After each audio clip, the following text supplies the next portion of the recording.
nice evening on board, cooking some hot dogs. Yum yum. I've put a little bit of trim on for now, just like that, just to tidy it up a bit until I can find something better. Right, it's time to sort this cupboard out.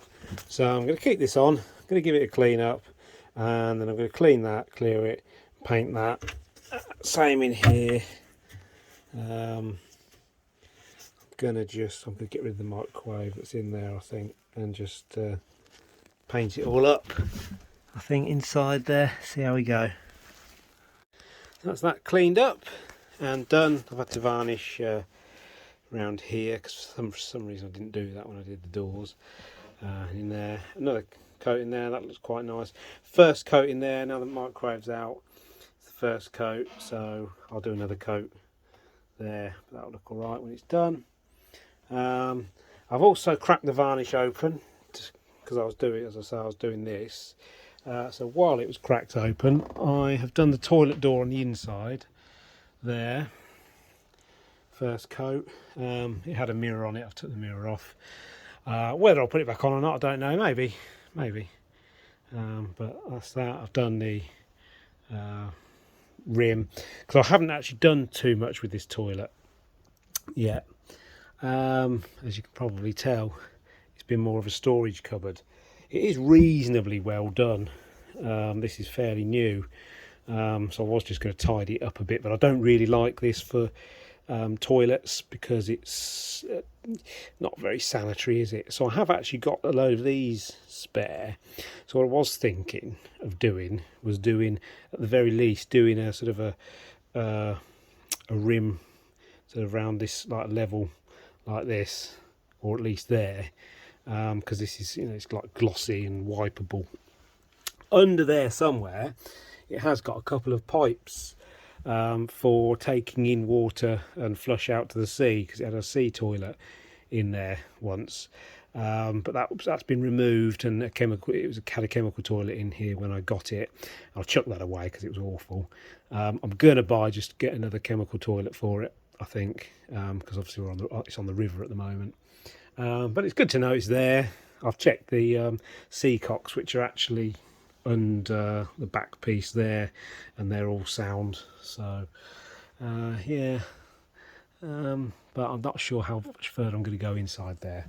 And I've also done out here, this here, because I hadn't actually done this side. So I'm back tomorrow, so I'm going to leave this like this overnight and let it dry out properly. I took the old microwave out as well, so that's going down the tip. So I've got another gasket here, and I've got the sealant as well to put it in. This is my third attempt.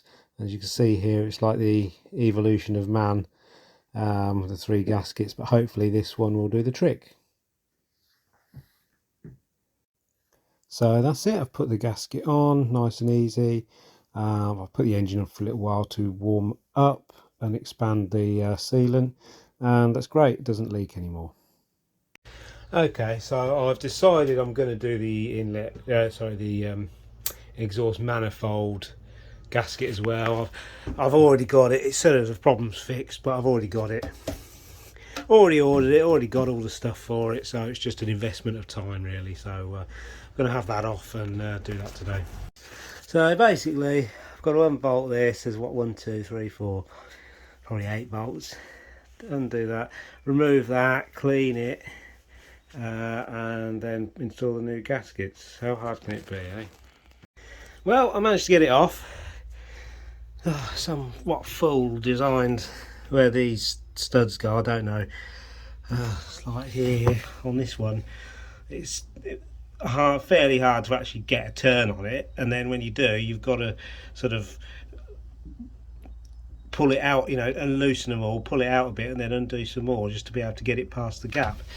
And this one round here, right at the bottom here, this one was rounded off a bit as well, which made it even harder. I've had to move a few things, brackets and disconnect a few things to actually get at it. But I've got it there now, so you can see that gasket at the end doesn't look too bad, and it starts getting worse as you get down to this end, basically.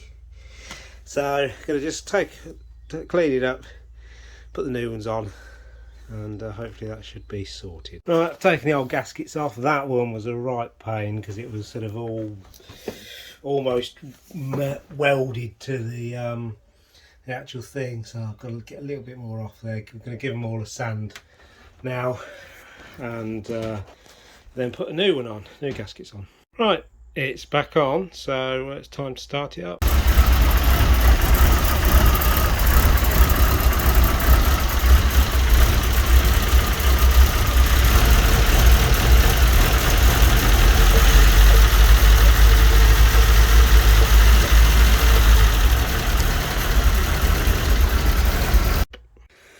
The next day, and I've revarnished that again, second coat on that, the bit I missed, and I've put a second coat in there, which looks nice now. That's all it'll need.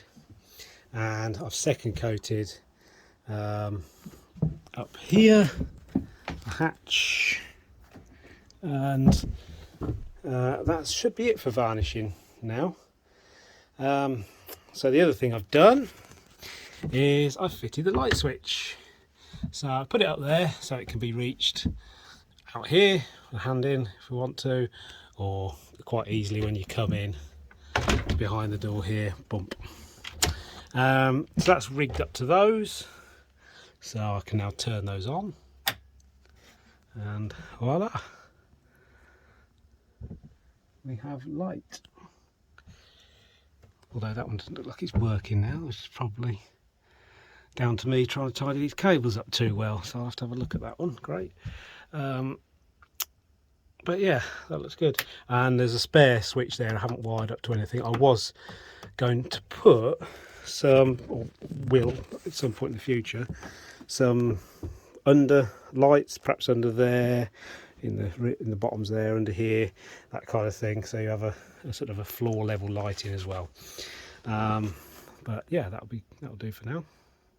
Right, you might notice as well, I've started to do, let's see if I can get back here, the headlining in the cockpit area.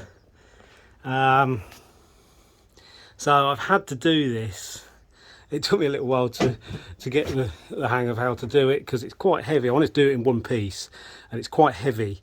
So as soon as I started putting one bit up, it was pulling down. So what I've had to do was I spray a patch like that, glue it, wait a couple of minutes, hold the weight, like put the weight on the chair or whatever, hold the weight, glue a bit more, and then gradually run it out.